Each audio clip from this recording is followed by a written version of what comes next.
കൊച്ചിയിൽ വിദ്യാർത്ഥികളുടെ ലഹരി ഉപയോഗം അധ്യാപകരെ അറിയിച്ചതിന് സഹപാഠിക്ക് ക്രൂരമർദ്ദനം. ഒറ്റുകാർക്ക് ഇതായിരിക്കും ശിക്ഷ എന്ന താക്കീതോടെ ദൃശ്യങ്ങൾ സമൂഹമാധ്യമ ഗ്രൂപ്പുകളിൽ പ്രചരിപ്പിച്ചു. കൂടുതൽ കുട്ടികൾ ലഹരി ഉപയോഗിക്കുന്ന ദൃശ്യങ്ങളും ഗ്രൂപ്പിൽ പ്രചരിക്കുന്നുണ്ട്.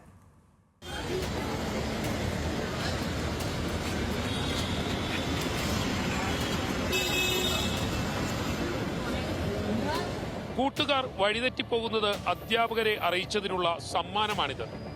കൂട്ടമായി എത്തിയ കുട്ടി ക്രിമിനലുകൾ സഹപാഠിയെ ക്രൂരമായി മർദ്ദിച്ചു.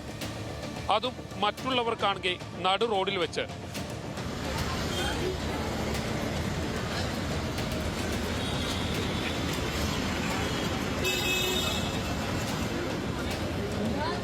ലഹരി ഉപയോഗിക്കുന്ന കാര്യം അധ്യാപകരെയോ പോലീസിനെയോ അറിയിച്ചാൽ ഇതായിരിക്കും പ്രതികരണമെന്ന് മറ്റുള്ളവരെ അറിയിക്കുകയായിരുന്നു ലക്ഷ്യം.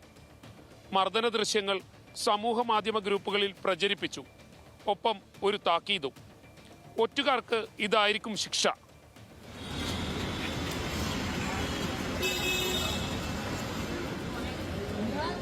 ഇതിനിടെ കൂടുതൽ കുട്ടികൾ ലഹരി ഉപയോഗിക്കുന്ന ദൃശ്യങ്ങളും ഗ്രൂപ്പിൽ പ്രചരിക്കുന്നുണ്ട്.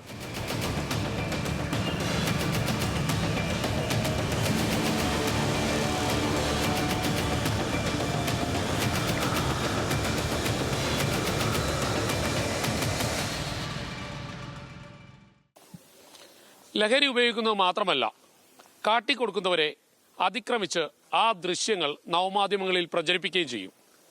എന്നാലും നമ്മുടെ പോലീസോ മറ്റധികാരികളോ ഇതൊന്നും കാണുന്നില്ല. അതുകൊണ്ട് തന്നെ ഈ ലഹരി ഉപയോഗം തുടർന്നുകൊണ്ടേയിരിക്കും. ഷഹിൻ ആന്റണി, ന്യൂസ് മലയാളം, കൊച്ചി.